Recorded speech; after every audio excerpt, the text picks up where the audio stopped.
5 films préférés de cette mi-2025. Et ouais les gars, on est déjà en juin. Et j'ai déjà vu 100 films au cinéma cette année, alors voyons voir ce que ça donne. En 5ème, il s'agit d'un film qui n'est pas encore sorti et qui s'appelle Other. Mais bon, il va sortir cet été. C'est un film d'horreur sur la parentalité et sur les violences que peuvent subir les enfants. Et surtout sur les traumatismes que ça te laisse. Ah bah je peux vous dire que je faisais pas la maline sur mon siège. Parce que naïvement, j'ai un peu pensé que c'était un thriller aussi parce qu'il l'avait un peu vendu comme ça.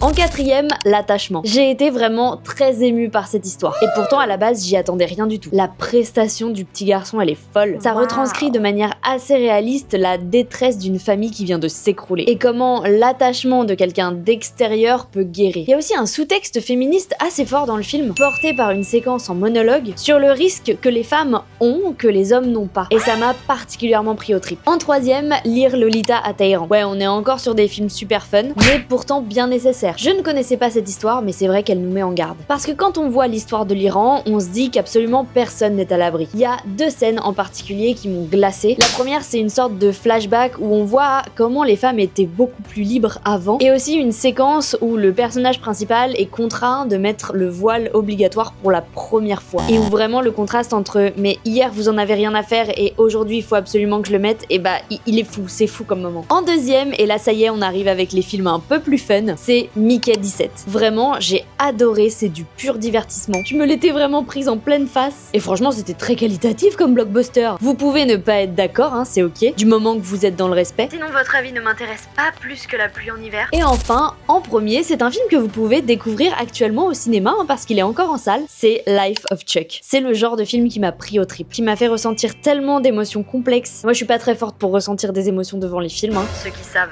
savent. Si c'est pas ton cas d'ailleurs, c'est ok. Mais quand certains films vous transportent au point que vous ne pouvez pas les oublier, bah c'est que la magie elle a marché. Et si tous les films marchaient sur moi comme celui-là, mais je serais la femme la plus heureuse du monde. Dis-moi en commentaire, toi c'est quoi tes 5 films préférés depuis le début de l'année, et pense à t'abonner.